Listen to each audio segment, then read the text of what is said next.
नमस्कार दोस्तों। कैसे हैं आप लोग। स्वागत है आपका हमारे YouTube चैनल पे।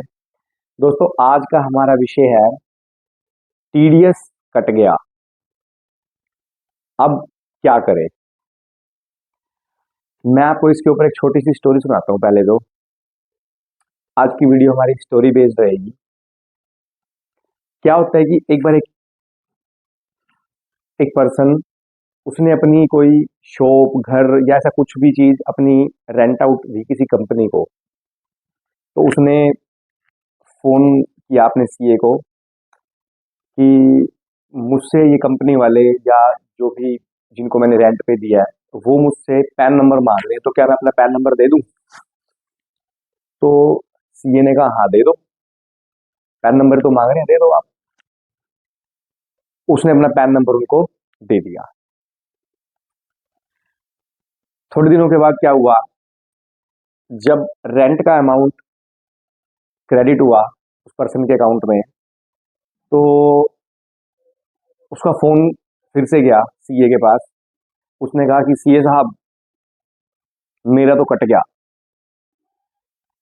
मेरा तो काट लिया इन्होंने। और सीए कहता है भाई ऐसा क्या काट लिया। अब घबराइए मत, ऐसा कुछ नहीं काटा। यहाँ बात टीडीएस की हो रही है। टीडीएस कट गया उस पर्सन का। टीडीएस का अमाउंट काट लिया और बाकी नेट अमाउंट उनके अकाउंट में क्रेडिट कर दिया। अब ये पर्सन बोल रहा है कि साहब मेरा तो टीडीएस कट गया, मैं सरकार को ये टीडीएस क्यों दूं।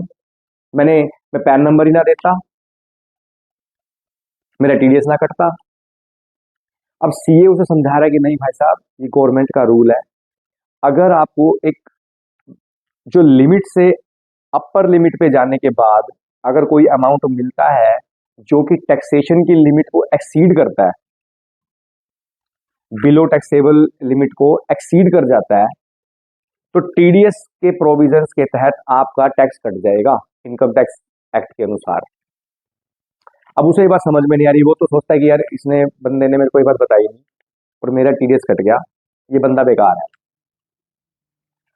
अब वो क्या करता है, वो किसी और पर्सन को ढूंढता है और उसे बोलता है फोन करके कि भाई साहब मेरा टीडीएस कट गया है, क्या आप इस अमाउंट को रिफंड करा देंगे। अब जो सामने वाला है वो बिना सोचे समझे, कुछ भी देखे बिना बोल देता है हाँ भाई साहब, आपके टीडीएस को रिफंड करा देंगे, हो जाएगा आपका टीडीएस रिफंड। वो मूर्ख व्यक्ति ना उसकी इनकम को देखता है, ना उसकी बैंक की स्टेटमेंट को देखता है, ना ये देखता कि कितना टीडीएस कटा। कहीं ऐसा तो नहीं है कि जितनी इनकम बनती थी ये 20 या 30% के दायरे में तो नहीं खड़ा। टीडीएस कट गया वो 10%, कोई इसकी इनकम अगर 20 या 30% के दायरे में हो तो इसको तो और टैक्स भरना पड़ेगा। वो बिना कुछ सोचे समझे की बात बोल देता है कि भाई साहब आ जाओ आप और आपको रिफंड करा देंगे ये वाला अमाउंट। अब ये तो चाह रहा था कि ऐसा कोई मिले जो मेरे अमाउंट को रिफंड करा दे। अब ये पहुंच जाता है उसके पास। अब वो भी महारथी और ये भी महारथी, ये दोनों लगते हैं अपने कंप्यूटर के ऊपर और इनकम टैक्स की आईटीआर को फाइल करने लगते हैं ये कि भाई साहब आईटीआर फाइल कर दीजिए अपनी और आपको आपका कटा हुआ टीडीएस रिफंड आ जाएगा। अब देखो टीडीएस जो कट गया, ये उस टीडीएस को वापस लाने के लिए झूठी डिडक्शंस डाल देते हैं इनकम टैक्स की। एटीसी से एटीयू की जो डिडक्शंस बनती हैं वो झूठी कुछ भी अपनी मर्जी से डाले जा रहे हैं ये कंप्यूटर के अंदर। और फिर आपस में डिस्कस कर रहे हैं एक दूसरे से कि अब तो आपका 70,000 का टीडीएस कटा था, अब मैंने 25,000 का बन रहा है, आपका रिफंड करवा दूं। तो वो कहता है यार देख लो थोड़ा सा और कुछ हो जाए तो। अभी दोनों एक दूसरे को देख रहे हैं। अब ये थोड़ा सा और डिडक्शन बढ़ाता है और कहता है कि 50,000 तक तो पहुंच गए हम। तो वो उसको देखता है कि कर दूं इतने में। ये खुद ही कंफ्यूज है, पूछ उसी से रहा है कि कर दूं इतने में, ठीक है इतना। और वो उधर से बोल रहा है कि देख लो भाई साहब, हमें इस चीज की नॉलेज नहीं है, हम तो आए आपके पास हैं, आप इस चीज के एक्सपर्ट हो। और ये पूरे एक्सपर्ट नॉलेज लिए बैठे हुए, पूरे परम ज्ञान की इनको प्राप्ति है। और ये बोल रहे हैं भाई साहब देख लो हो जाएगा। अब करते करते करते ये 50,000 तक पहुंच चुके हैं रिफंड के लिए। और अब होता क्या है कि अब इतना 50,000 तक पहुंच चुके हैं रिफंड की राशि जो सॉफ्टवेयर में दिखा रहे हैं इनके।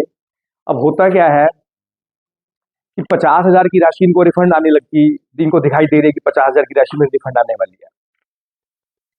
अब इधर से इनका भी स्ट्रोंग हो जाता है कि भाई नहीं नहीं यार, मुझे तो जहां 50 तक पहुंच गए तो वहां 20,000 और भी ले लो। अब ये बोलते हैं कि भाई साहब चलो ठीक है, दोनों अपना हाथ मिलाते हैं और झूठी डिडक्शन डाल के 70,000 का रिफंड, 5 लाख से नीचे की आईटीआर भर के 70,000 का रिफंड क्लेम कर लेते हैं।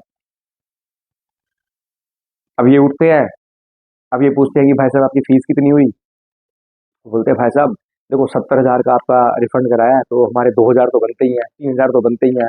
ये खुश, ठीक है कोई बात नहीं। वो मेरे एक्स्ट्रा टैक्स भरवा रहा था तो तब भी मुझे 2-2,500 वहां देने पड़ रहे थे, 3,000 देने पड़ रहे थे। और कई केसेस में तो आईटीआर की फीस 1,000 रुपये भी नहीं मिलती ढंग से। तो ठीक है 2,000 दे करके अगर मुझे 70,000 का बेनिफिट मिल रहा है तो क्या नुकसान है इसमें। अब वो क्या करते हैं, इनको इसकी फीस देते हैं और आराम से घर जाके निश्चिंत होकर अपना सो जाते हैं। कुछ दिनों के बाद वो आईटीआर प्रोसेस होती है और लिखा जाता है कि ITR processed and refund awaited, ITR processed with refund due. अब ये खुश, उसको बताते हैं भाई साहब देखो आपकी आईटीआर जो है प्रोसेस हो गई। अब ये भी खुश, कमाल है यार, इसका मतलब उस पहले वाला सीए पागल था, उसको नॉलेज ही नहीं थी और इसको नॉलेज है, इसने देखो करवा दिया हमारा काम। अब कुछ दिनों के बाद क्या होता है कि जो रिफंड है वो उनके अकाउंट में आ भी जाता है, refund credit, your account has been credited with amount of ₹70,000 income tax refund. ये खुश, अब ये खुश हो चुके हैं और अपने आसपास के जो लोग हैं, जो दोस्त हैं, यार दोस्त हैं, उनको भी बता रहे हैं कि देखो भाई साहब हमारे वाला पहले वाला सीए तो पागल था, ये मैं नए बंदे से मिला हूं, ये सीए भी नहीं है, इसने मेरी आईटीआर भरी और रिफंड मेरा आ गया मेरे अकाउंट में, इसको ज्यादा नॉलेज है। और मजे से मैं अपना काम करा रहा हूं। अब आप भी चलिए, आपको भी कोई काम हो तो आप भी अपनी आईटीआर इनसे भरवा लीजिए। वो खुश, ठीक है यार, अच्छा यार ऐसा है क्या, यार हम भी अपने जो आईटीआर है चीजें भरवा लेंगे आगे से। अब कुछ दिनों के बाद अब ये जो बंदा है ये भी खुश है, कहते यार मुझे सारा काम आता है, मैं तो इनकम टैक्स डिपार्टमेंट का मतलब।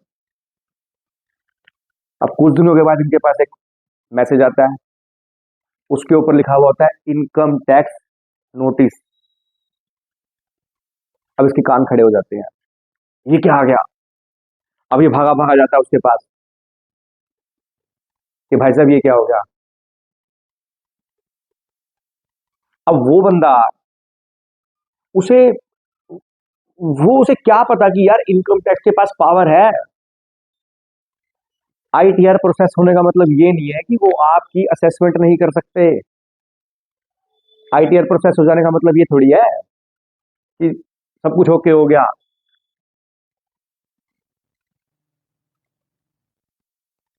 सेक्शन 148, 147 पावर है ना,